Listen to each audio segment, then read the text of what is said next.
arroyo de plumas verdes, nido de colibrí, lleno de mieles y flores. Cuando no llueve más, arcoíris de 1000 colores. Nace junto al aroma y en los nogales se pierde, porque mi pluma verde, lucerito del alba, en donde mi corazón al final ya no la calma, porque mi pluma verde, lucerito del alba, en donde mi corazón al final ya no la calma.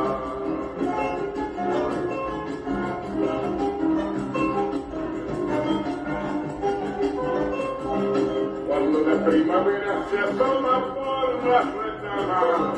cada día 20.000 zorzales de rama en rama, se enojan las palomas, se manchan las palomas,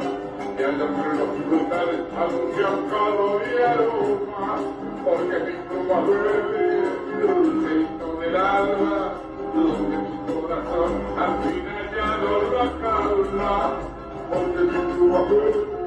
lucerito del alba, donde mi corazón al final ya no la calma.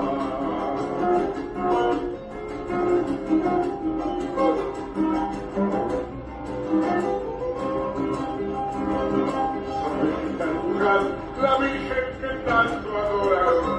niñas de promesante que vienen rezan y lloran, como soy medio salvaje, la miro desde mi nido.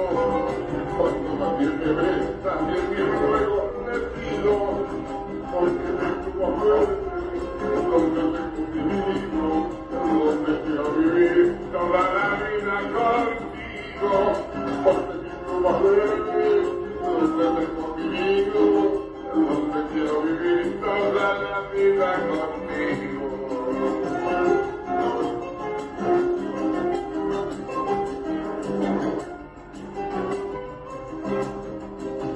A orillas del río Luján, aquel fenómeno de la cima, suelo rogarle a la Virgen castigue a quien lo asesina. Como soy medio salvaje, ella no escucha mi ruego, o sea porque hace pronto que vivo bajo este cielo, pero en el pluma verde, donde tengo mi nido, donde quiero vivir toda la vida contigo, porque mi pluma verde, donde tengo mi nido, donde quiero vivir toda la vida contigo, toda la vida